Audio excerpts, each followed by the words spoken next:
we've all heard of the Puritans. This chapter tells you a lot more specifics about who these people were and why they were so important in early American religious life. The Puritans, as the Puritans, long ago disappeared. So they're unlike most of the other groups that we're studying. Why are we actually paying attention to them? Well, in a certain respect, it's because they ended up becoming churches. The ones that are still left are very anti-puritanical. And we'll talk about that in a moment. But they left a stamp on America and the way in which Americans think about being being the kind of people that they are, the American character, that has not gone away. That sort of greatly outlived their physical influence or their economic influence. So Puritan is actually, at the beginning, a term of abuse, like your book talks about. Sort of like calling somebody, what do we call people who are way too strict about things?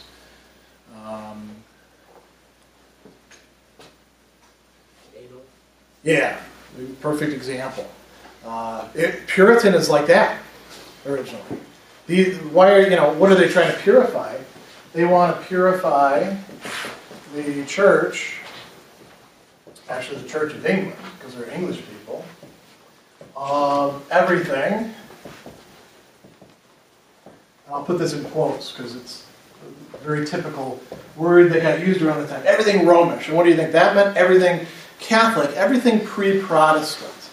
So think about what I said in one of the other chapters. If you were to go to a Lutheran Mass and a Roman Catholic Mass before some of the recent changes that were made, which actually made it a little bit more like High Church Anglican Masses in certain respects, it's hard to tell the difference between them because so much was held on to. The Puritans wanted to do away with all of that. Why do they want to do away with all of that? Because they think that those things interfere with a person's relationship with God. They're getting their theology originally from Calvinism. And like your book points out, where did they get all these ideas? Well, some of them had to go into exile in Calvinist countries. The English did. Because there were, politics going on. And they come back and they're like, yeah, those Geneva people, they really know what Christianity is about. The Church of England, it's just full of all sorts of abuses. What's the point in having a Protestant Reformation if you're not going to go all the way? That's why they're part of the Radical Reformation. So these ideas sort of seep in the university towns like Oxford and Cambridge, and then they begin to exert an important role. You remember that by Elizabeth's time, we talked about this with the Anglicans, the Puritans are starting to become a real thorn in her side. She wants them to knock it off. And then we have King James. Remember the King James Bible? Who was that written to sort of rein in? We talked about interpretation and the fact that every time you translate, you're interpreting in a certain way. It was mainly oriented against the Puritans and the Presbyterians for the Church of England. So that, like it points out, here's some of the complaints they had about the Church of England. Clergy were insufficiently rigorous in their piety and morals, meaning that they weren't actually practicing what they were preaching. Lax in their doctrine. That means that they were believing things that probably shouldn't be believed. Liturgy, as it was celebrated, was encumbered with too much ceremony. The laity lacked discipline and seriousness, preferring to spend the Sabbath in profane recreations. What would be profane recreations, you think? Getting drunk, playing games, doing stuff like that, on the day off. When really that should be dedicated solely to the Lord, to religion. So your book talks about James I. We talked about him a little bit already. And then it brings up this guy. Here's where the story takes a really important turn. Charles. I always get these. Charles I. You can usually tell when somebody is king who's not particularly popular, because there won't be any seconds. They don't get anyone else named after him. So Charles puts this guy in charge. Remember, Charles is the king, so who does he get to appoint? Anyone remember? The Anglican Church? Yeah. Is that Archbishop of Canterbury? Very good. So he promotes this guy, William Laud. And you remember when I was talking about Calvinism, we also talked about Arminianism. The Arminians, one of the things that goes along with the Calvinist doctrine is this view that you really don't have free will. God saves who he saves. You cannot really do anything about it. Arminius wanted to assert no, human beings actually do have free will. And he started out as a Calvinist, then he turned against it. William Laud in England takes the side of Arminius. So that, makes the Puritans quite unhappy.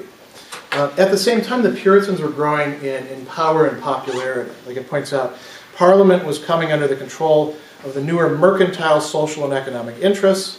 This was a major transformation in English economic and political life. And these people were very attracted by Puritanism, by higher ideals, by a more rigorous, strict way of life. Charles was not a particularly good king, and then he did another thing that really ticked people off. He married a Catholic, and then he sort of threw the dice. He dissolved Parliament. And if you don't know much about the history of England, king and Parliament were often in opposition to each other. Parliament was needed because it was supposed to be representative, and Parliament could also raise money. So if the king could find money on his own, he would, and he didn't want to deal with the arguments and stuff like that, he'd dismiss Parliament, and that's what this guy did. Eventually, he has to reconvene them because he gets into a war with Scotland. And when they get together, how is it when you blow somebody off, and then later on you go back to them and you say, yeah, I kind of need some help from you.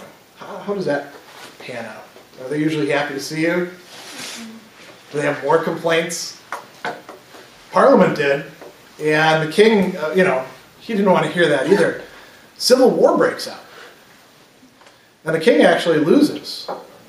And then this guy, Oliver Cromwell, takes over. And he's a Puritan. And he establishes a Puritan state in England. And they closed down a lot of stuff that was going on. Now Cromwell, he named himself Lord Protector, and it was essentially, a new kind of monarchy without a king. And in many respects, it was one of the first totalitarian states of the modern era.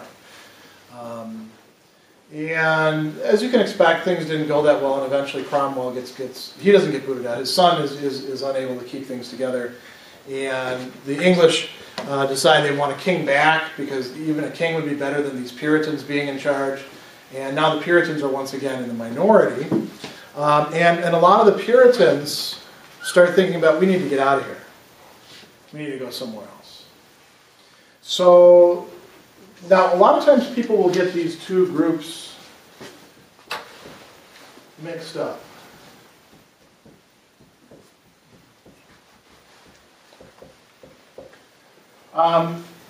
Pilgrims are a kind of Puritan.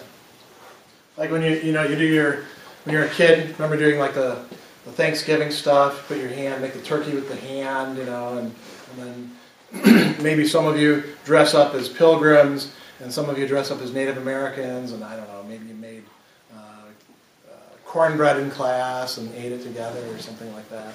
I think that's what we did. But that's a long time ago, so I don't really remember.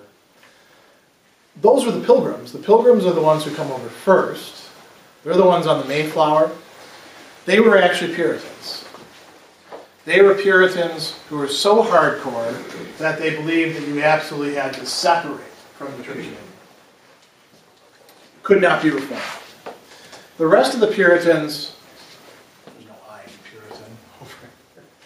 The rest of the Puritans, I'm always misspelling that word, thought that, no, the Church of England is pretty corrupt, but you could at least still do something with it.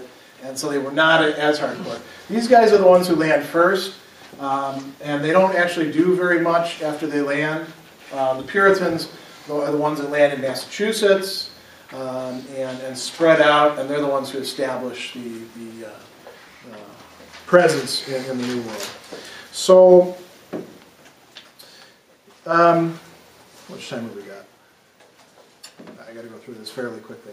So they talk about these holy commonwealths. And a holy commonwealth is not only a religious organization, it's a political organization. It's a way of arranging not only church governance, but political governance. And so church and state are in many respects going hand in hand. They're not exactly the same people, because if you were, say, a minister, you couldn't serve as a member of the state in these organizations. But for the most part, these are supposed to be, very focused, Geneva-like societies. They talk about a sort of release valve for this, too. Another state that's going to attain an important role. So Puritans are in Massachusetts and Connecticut, and Maine at that time was part of Massachusetts, believe it or not. I'm not sure how that worked, but for a long time it was part of Massachusetts. And then New Hampshire. What state am I leaving out? Rhode Island. Yeah. Now what happened in Rhode Island? It's kind of like an exile colony, like anybody who didn't really fit in was sent down there. Exactly. So if you read through some of the literature of the Puritan age, you'll hear references to people like this Roger Williams. And Rhode Island was a place where there wasn't any state church. There wasn't any required form of worship. As a matter of fact, a lot of people weren't religious at all. There's a famous incident. Did any of you ever read about this in your American Lit classes, with the maypole? Does this ring a bell for anybody? There used to be an old ritual of having a maypole. We don't really do this much anymore. But it was part of the celebration of spring. Just Google it and you'll see what maypoles look like. They have all sorts of nice, colorful emblems on them, usually ribbons. And then people dance around the maypole. And then sometimes they'd get drunk and start doing all sorts of other things like hooking up with each other. So some people saw it as kind of a pagan ritual, and it may have some origins in pagan ritual, right? And they erected one of these at Rhode Island, and the Puritans found out about this. What do you think they did? Well, those reprobates, they're just going to do their sort of thing. Leave them alone. Let them have their fun. They're all going to hell anyway. No, they came and cut it down. Because they're not going to have that sort of idol worship on the shores of the new Israel. The new place where, it hasn't happened for a very long time, where God can be with the holy people and everything can be purified of any sort of idolatry or sin or stains of that sort. It's just one incident that is kind of telling. And you can actually, what's nice about this one is you can actually read about it from both perspectives in American literature. What are some of the distinctives about these? Well, a lot of it's going to be coming from Reformed tradition, which we've already talked about. But there's some distinctive things with the Puritans that made them different from Calvin's Genevan followers or the Presbyterians or other Reformed groups. One of these is the notion of, I should probably erase some of this history stuff now. One of these is the notion of covenant.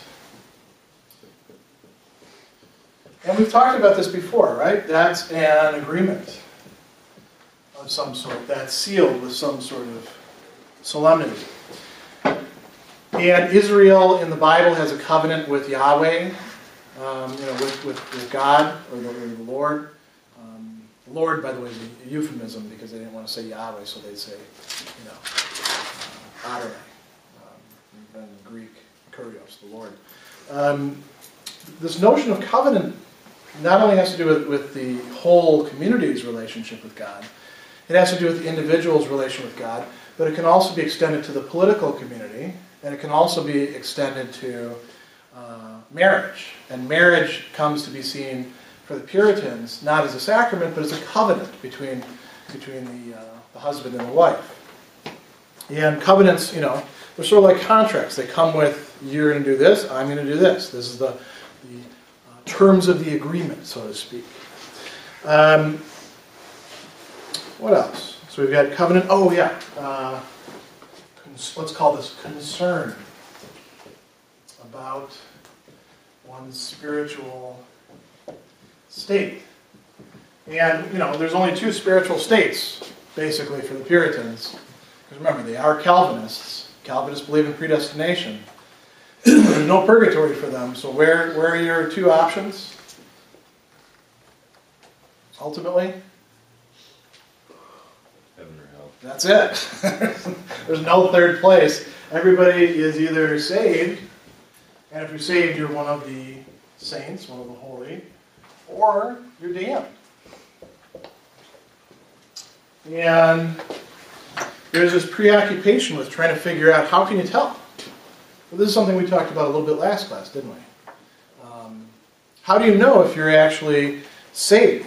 And so, like they said, they started to develop a description, what they call a morphology, of the distinct phases that characterized religious development of many believers. They started trying to plot this out.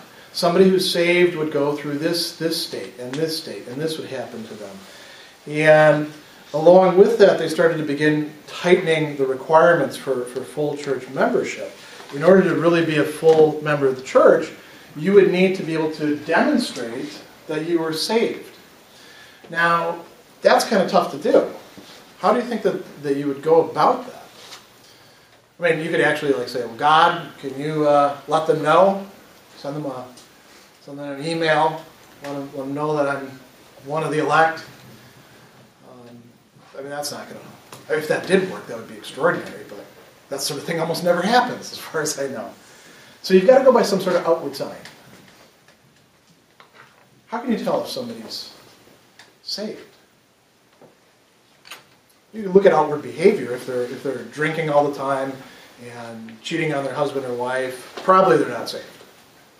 As a matter of fact, that's like a guarantee they're not saved. But what about people who are going about their daily stuff and following the rules? I can be sure for that. Another way you might look at whether they prosper. Does God reward and bless them? Or does God, punish them for some sort of secret sin? So think about if you go into business. You start a business for yourself. Let's say you become a cooper. Use that example. You've got some raw materials, all the barrel staves. And probably you're helping to work those out yourself, and then you got to get the rings, and you got to actually form them, and your business just doesn't take off. Well, you might actually be damned. That might be a sign that you're damned. On the other hand, if your business prospers and you become somebody influential in the community, that's probably a sign that God is blessing you. You are probably, although not guaranteed, one of the elect. What if you could look inward, though? This is what they started to do. They started to require that a person actually give an account to the other church members, to a group of the church members, of their own internal spiritual development. You could call it, and let's actually use this term, because this is what they often call this, religious autobiography. A conversion narrative. I used to be a sinner, but then I started to feel, bad about the things that I was doing. Well, actually, let me do it in sort of an analogy. I used to be a terrible teacher. I used to assign way too much reading to the students, and when they would ask questions, I would berate them and call them stupid. And then a little still voice inside of me, when I saw the tears in my students' eyes during office hours, said to me, "You are a bad man." And I felt convicted of my sin against my neighbor, my students. And then I began to feel qualms. And as I did this, I started to experiment, and I tried to be nice to my students and not make them feel like they were lazy and stupid when they asked questions. And then I could see, that God was blessing both of us indeed, because I could see the smile on their face as the light bulb went on above their head and they got it. This is a very secular form of this, right? And then I began to realize that other people were good teachers, and I went to them and I said, "What's good teaching?" And I learned from them and watched them and saw how they dealt with students in a much more kind and caring way and well-prepared way, not showing up to lectures without knowing what you're going to talk about. That would be like a conversion narrative, right? So this could be done in religion as well. How did you move away from, the state of original sin and the damage that it's done to a solid relationship with God? That's what was required to be a full member of the church. So that's a little bit different than the other Calvinists, where it would be more external things that they'd be looking at. If you wanted to take communion, if you wanted to be a voting member in the church or in the society, you had to do that. It talks about Harvard and education, but I'm actually going to skip over that. Maybe we'll talk about that another time. Economics. This is something where he spends a little time talking about a book that's very important, whether you buy into its interpretation or not. Have any of you ever read Max Weber's The Protestant Ethic and the Spirit of Capitalism in any classes? Like sociology majors or psychology majors? No? Worth a read. You may not buy into it, but he's making an argument there that economic development and Puritanism kind of went hand in hand. Calvinism in general. Why? Well, if you're living a Puritan way of life, you're probably not spending a lot of money, right? Where do people tend to waste a lot of money? Let's think about our society. If you want to rein in your spending habits, what should you quit doing? Drinking. That's a big one. And if you're going to drink, you should drink at home and buy in bulk and not go to the bar, right? Or if you really go to homebrew. That takes an awful long time, though. So drinking, that's a big one. The Puritans aren't drinking. What else? What else do we spend money on? Clothes. Very good. Yeah. If you're not trying to be fashionable, you can wear the same thing over and over again. Just, it gets a hole in it, put a patch on it. It's all going to be black anyway, or brown, so nobody's going to notice. What else? What are other things where you could cut costs? Eating out. Very good. It's not like there were a lot of restaurants there anyway, but you wouldn't spend money on fancy food. So you see where this is going, right? If you're living an ascetic way of life, it's a pretty cheap way to live. That means that if you're actually productive, you're generating a lot of surplus cash or goods. The way capitalism works is the surplus is then reinvested into means of production to generate yet more stuff. So the Puritan way of life is actually instrumental in the development of capitalism. Now, the other side of this is, remember, these guys are worried about whether they're saved or not. And if material prosperity is a sign of God's blessing, then you're going to work really hard so that you can be sure that you're blessed. Because you can never be entirely sure. Maybe you still have some secret stain that's going to send you down to hell. So you better work. As a matter of fact, one thing that the Puritans did not celebrate with any sort of festivities, Christmas. Matter of fact, Christmas was seen as kind of an alien custom in large parts of America early on. That seems very strange to us because we're used to everybody, whether we're religious or not, they at least get off on that day and do secret Santas or things like that, right? For them, that was you don't do that. They also talk about and I'll just mention this very quickly, this plain style and aesthetics, and that's worth thinking about. The last thing, since I'm not going to get through everything here, that I want to hit on. We talked about this before with just earlier today. What happens when you go from one generation to the next? Start out being on fire, having a very solid, community. Everybody's on the same page. How does that usually work after a couple generations? What happens? What kind of changes? Somebody said change. Was that you? Yeah. What kind of changes? I think about the traditions that you have in your own family that your grandparents absolutely insisted on. Are you quite so big on that? Maybe not. Maybe you can dispense with that. If you have grandparents that were real insistent on stuff. The same thing happens in the Puritan community. They start, having people who are like, I don't know if this is really for me. And it leads to a lot of problems because in order to be a full member of the community and not a second-class citizen, you've got to buy into all this sort of stuff. So eventually, this is going to lead to a kind of collapse of Puritanism as such. Where does it remain? This is what we'll end with. Where do we still see Puritanism as a major part of American life? The book talks about the work ethic and this notion that you better get out there and work. You don't deserve vacation. Get out there and work and make something of yourself, and that's what it's like to be godly. It's tied in. We don't say that in terms of godliness now. We put it in moral terms. What are you, some sort of bum? Get out there and work. You're not here to have a good time.